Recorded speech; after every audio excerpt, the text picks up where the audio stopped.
শুরুতেই দিয়ে দিচ্ছি সরিষার তেলের মধ্যে কুচি করা রসুন। এবার রসুনগুলোকে হালকা একটু ভেজে নেব।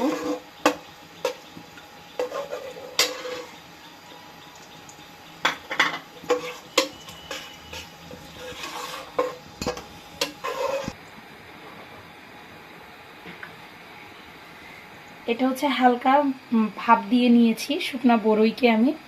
এখন এটা দিয়ে হচ্ছে আচার বানাবো।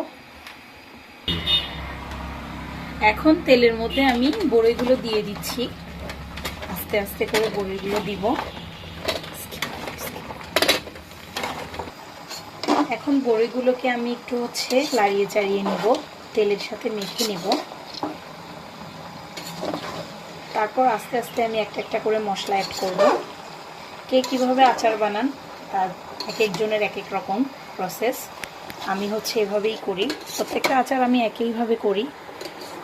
কিছু আচার আমি ভাপিয়ে নিই, কিছু আচার ভাপ দিই না, এমনি করে নিই।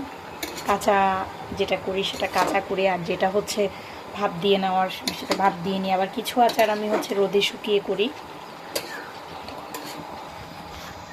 এবার দিয়ে দিচ্ছি পাঁচফোড়নের গুঁড়াটা আমি।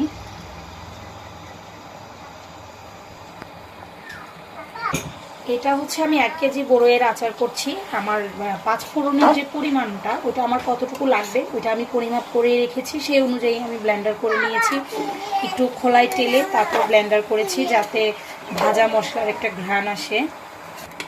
এবার ভালো করে হচ্ছে পাঁচফোড়নের মশলাটা আমি মিশিয়ে নিব, যাতে প্রত্যেকটা বড়ইয়ের মধ্যে পাঁচফোড়নটা ভালোভাবে লেগে যায়, তেলের সাথে মিশে যায়।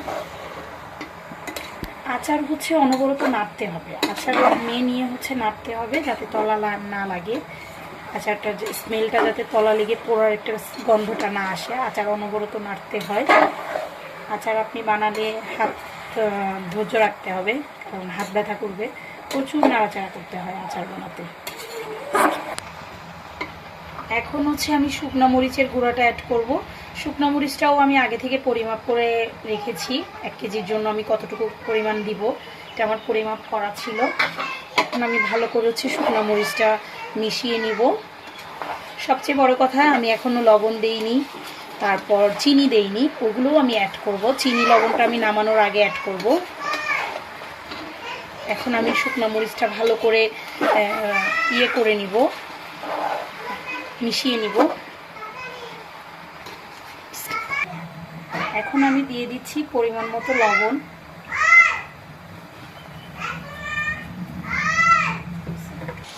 লবণটাকে আমি এখন ভালোভাবে মিশিয়ে নিচ্ছি যাতে প্রত্যেকটা বড়ইয়ের মধ্যে লবণগুলো চলে যায়।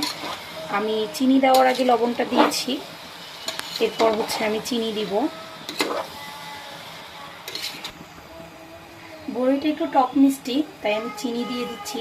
আর যেহেতু আমার বাচ্চারা খাবে, তাই আমি চিনির পরিমাণটা একটু বেশিই দিব, কারণ বাচ্চারা ঝাল খেতে পারে না। একটু মিষ্টি মিষ্টি হলে বাচ্চাদের পছন্দ। আর আচারটা হবে টক ঝাল মিষ্টি। এখন আমি চিনিটা দিয়ে দিলাম। এবার হচ্ছে আমি চিনিটাকে ভালো করে মিশিয়ে নিব। চিনি দেওয়াতে কিন্তু আচারে একটু পানি ছাড়বে, আচারে কিন্তু কোনো রকম পানি দেওয়া যায় না। আচার হচ্ছে আপনার খুবই পানির সংস্পর্শ ছাড়া বানাতে হয়। আমি বড়ইগুলো যখন ভাপিয়ে নিয়েছি তখন আমি ভালো করে পানি ঝরিয়ে নিয়েছি। সারা রাত আমি ফ্যানের নিচে রেখে পানি ঝরাই নিয়েছি, কারণ না হয় বড়ির গায়ে যদি পানি লেগে থাকে আচারটা কিন্তু নষ্ট হয়ে যাওয়ার সম্ভাবনা থাকে। আচারে কিন্তু কোনো রকম পানি ইউজ করা যায় না। এখন এই যে চিনি দেওয়াতে যে চিনির যে একটা রস বের হবে, ওটা যতক্ষণ পর্যন্ত না টানবে ততক্ষণ পর্যন্ত আচারটাকে আমার ভালো করে জাল করে নিতে হবে। আচ্ছা, যারা আমার কাছ থেকে শুকনো বড়ই নিচ্ছেন অবশ্যই আমার ভিডিওটা আপনারা দেখেন। আমার কিছু বড়ই খুবই শক্ত ছিল, কিন্তু বড়ইগুলো যখন আমি সেদ্ধ করেছি একদম স্মুথ হয়ে গেছে। কারণ ওগুলো হচ্ছে আপনার ওই বড়ইগুলো ভাঙেনি, কিন্তু বড়ইগুলো খুব স্মুথ হয়ে গেছে। আর যেগুলো একটু কম শুকিয়েছে সেই বড়ইগুলো কিন্তু ভেঙে গেছে। আচ্ছা, আচারটা যেহেতু আমি অনেকদিন সংরক্ষণ করব, খুব দ্রুত খাওয়া হবে না, তাই আমি হালকা ভিনেগার দিয়ে দিচ্ছি। এটা আপনারা অনেকেই জানেন, ভিনেগার আচারকে ভালো রাখে, ওই জন্য আমি ভিনেগারটা দিয়েছি। এখন হচ্ছে ভালোভাবে মিশিয়ে নিব।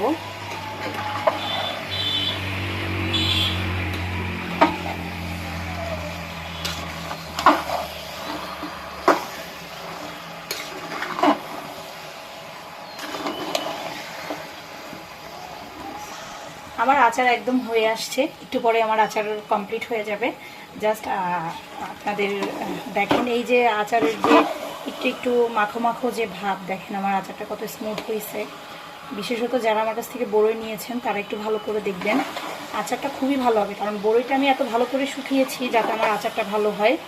আর শুকনা বড়ই নিয়ে আমরা বেশিরভাগ সবাই আচার তৈরি করি। আশা করি আমার ভিডিওটা সবার ভালো লাগবে।